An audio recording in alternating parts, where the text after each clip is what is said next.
Tell me about, I got a few other questions. What's going on with BRICS? What's going on with Brazil? Yeah, so Brazil, this is one where very passionate for me. I'm someone who's close with the family of former President Bolsonaro, and particularly his son, Eduardo Bolsonaro. So what's happened in Brazil, and this is so unique and different from other areas of the world, you have a Supreme Court there, but don't think of like Justice Roberts and Sonia Sotomayor. Think of, in Brazil, the Supreme Court. They have their own investigative force. They have their own secret police. They can go and charge you themselves. The Supreme Court, not their version of a DOJ or a prosecutor, where the Supreme Court can charge you with a crime, try you with a crime, find you guilty of something, and then lock you up and throw away the key. And then, Dr. Drew, who do you appeal to? They're the Supreme Court. There's nowhere to go. So I've heard of other examples of this in history. We call it the Spanish Inquisition. Isn't it exactly the same? Although I think probably the Spanish Inquisition was probably in many cases a little bit more fair, because they're doing some pretty dirty things in Brazil. It was a very reasoned body. People don't know that. They were they tried to be very reasoned. They were not politically motivated. They had their own motivations.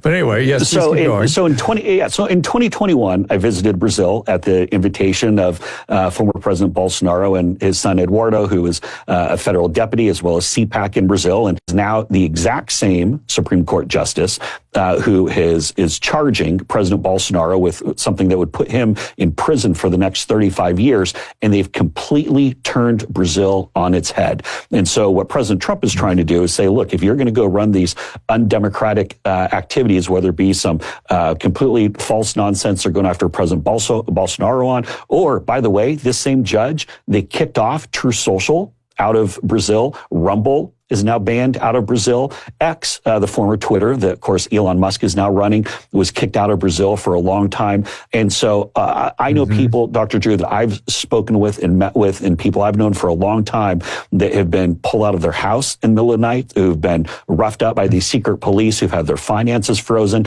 and there's no one to appeal to.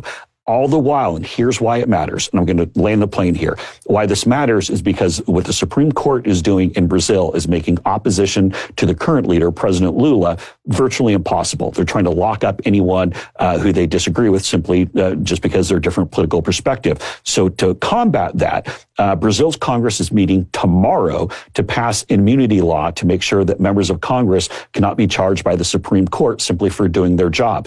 What they can then do is then go and take certain actions that right now they've been afraid to do, because it's been said from the Supreme Court, if you get out of line, if you say something that differs with their ideology, then they'll just come and lock you up and throw away the key. While this is happening, the reason why this is important is because now China and the CCP have massively grown their influence in Brazil. That affects America. That affects everything that we're doing in the Western Hemisphere. And so this Supreme Court Justice, Alexandre de Moraes, the same one who detained me, the same one who's wanting to throw President Bolsonaro in prison for 35 years, is making it okay for the CCP to get a massive foothold in the Western Hemisphere. That's why it matters for Americans.